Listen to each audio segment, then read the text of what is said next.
All right, a big thanks to Nate Lowe for joining us today. And now we're going to go down in the bus league, which is always fun. And hey, speaking of going down in the bus leagues, Jeff, this is going to be pretty fun because it sounds like we may be doing some sort of partnership with both the Frisco Rough Riders and the Round Rock Express. So that fits in nicely with what we're about to talk about. Yeah. I mean, we'll see if we can come up with something. It'd be nice, to to have some partners. And since we do so much with the minor leagues, it makes sense for a lot of us, and or for all three of us. So I don't know. Let's see what happens. I'm not a businessman, John, as I've told you several times. So I might have to let you handle this. But we'll see. Keep your fingers crossed.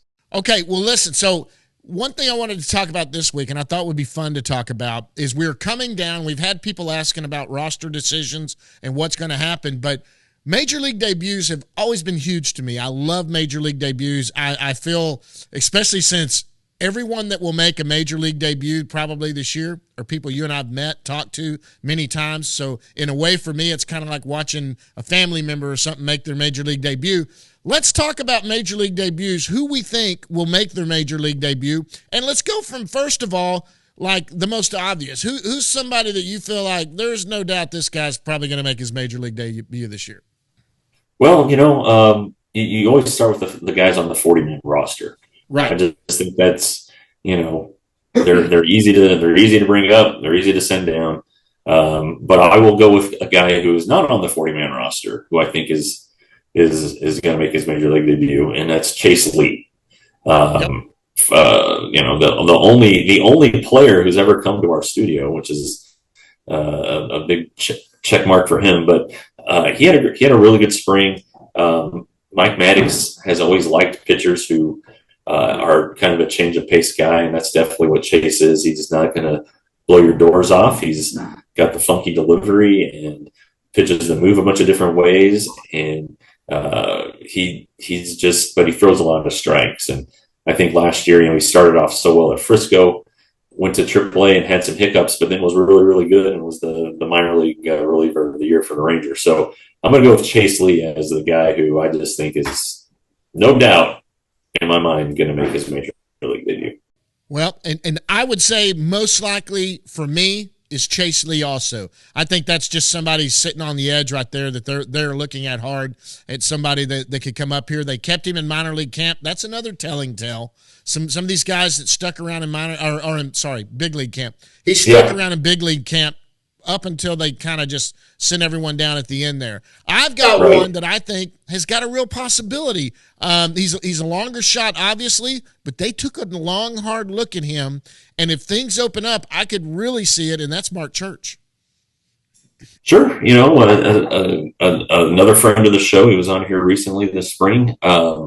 He really does need to pitch, though, at Double-A, because he got called up last year. The numbers weren't great, but he was really, really good this spring, and he impressed Bruce Bochy for sure. Young guy, throws hard, wipeout slider. He's working on a split finger that he's talked to Nathan Eovaldi about. A guy who wants to learn a young fresh arm. He didn't pitch a lot in high school, he told us. So it's an exciting guy, and I think his birthday's on opening day. If I'm not mistaken. I think he turned 22. So he's young, and, he will be in Frisco again. And another thing about him is he's Rule 5 eligible after this season. So he'll be on it. If you're going to protect him and you need him at some point in the season, just add him to the 40-man in season, and it takes care of that. And that's my point with him. He's a guy that if there's somebody that struggles, maybe someone that's in their late 20s that's been with the club a little bit, I'm not going to name names, but there are some names out there that'll be on this club, and they feel like they could go to Church. I could see a DFA happening with somebody and get him in here, like you said, later in the year, especially if he's having some success. At Double-A, he might be a quick promo to Triple-A if he's doing pretty good before the halfway in the season because he has been in big league camp and done well. Now, there's an obvious one because he's on the 40-man. I think everyone thought last year he was going to make his major league debut. He looks a little better this year, but obviously that's Cole Winn, and he's an easy call-up because he's on the 40-man. He's at AAA. He just needs to get the ship right in AAA, and he's easily could be one. He did well in spring. The limited opportunities he had in Cactus League games, he threw a lot of strikes, and that was the deal last year that really bit him. He seems confident.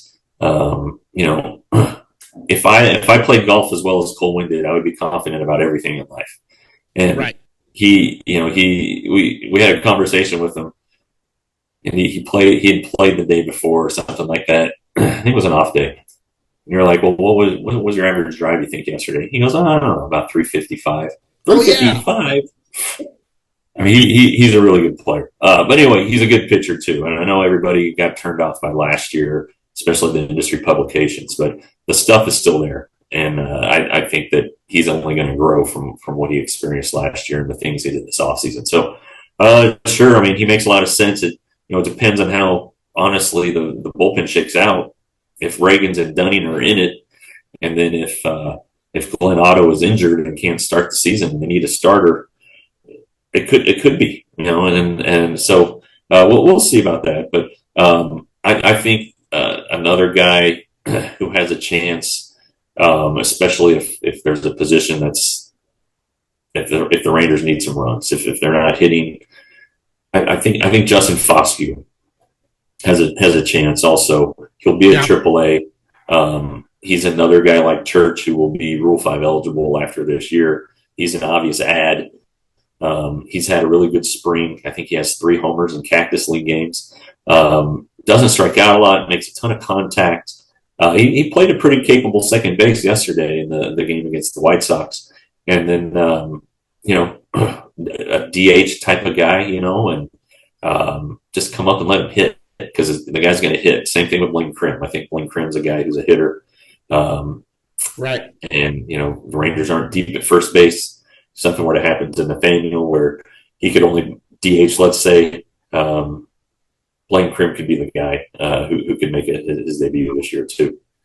Yeah, I agree with that. And when you start getting into position players, as far as guys that have a chance, Foscue jumps out immediately as somebody that could do that. Another name that's kind of a longer shot back there, is in the outfield, maybe someone like a Dustin Harris or maybe even an Evan Carter who needs more time at AA. He ended the season there. But let's just say those guys start tearing up AA and AAA, and that left field position isn't secured by Grossman, who seems to be the leader in the clubhouse right now to start opening day out there. Yeah, I think Grossman's going to be an everyday player, it seems like. It sure seems it. I think there is an opportunity in center field. I think if Taveras struggles, if Bubba Thompson were to struggle, where do you go at that point? Is Travis Jankowski going to be in the organization? Are they comfortable with Josh Smith enough to do that? So there's been rumors about a chance there, I think, too. There's been some talk about Acuna moving out and maybe playing a little center field. I don't know. You got Ezekiel Duran also. Have to. Yeah. But Duran's already made his big league debut. He doesn't count. Say that again, John. I said Duran's already made his big league debut, so he doesn't count. Right. In this Duran, we'll know this time next week who's made the team or not, but he's got a shot. Well, listen, guys. Look, this was. There's not. Is there anything else we want to get to? This has been kind of short, but there's not a lot. Season's going to kick off next year for AAA, and then everyone starts the week after that. There's going to be some fun. There's going to be some fun bus league stuff here in the next couple of weeks when we get next started. Week we can really dive into the minor league stuff, or the week after that when the other 3 affiliates get started. Well, rosters will be set. Maybe we can do a minor league preview show or something. Absolutely, because rosters will be done, right? They'll have their rosters. That's right. We'll know everything, and that's always fun to dissect. So, absolutely, that'll be fun. And guys, look on the YouTube channel because we are separating this portion right here off the main one. If you ever just want to go see the Down in the Bus League segment, it's going to have its own channel on the YouTube. You can go in there and just look, and we've started at the last 3 or 4 episodes, and we'll do this one too. It's just called Down in the Bus Leagues, and it's just going to be this segment right here. But is that it? That's it. Okay. Big thanks to Nate Lowe for stopping down and talking with us today. We always love when Nate comes on. He's always fun to talk to when we're around the clubhouse. Jeff, you're heading back Saturday. Rosters, like we talked about, probably won't be set by then, and it'll probably come up too. But we'll probably have a little bit. Next roster predictions will probably be pretty safe bets coming out after that. But anything else before we lock it down?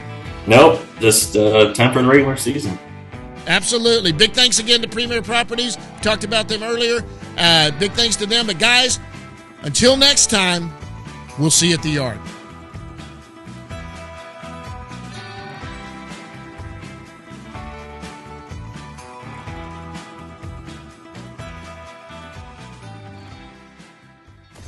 Roxo Media House.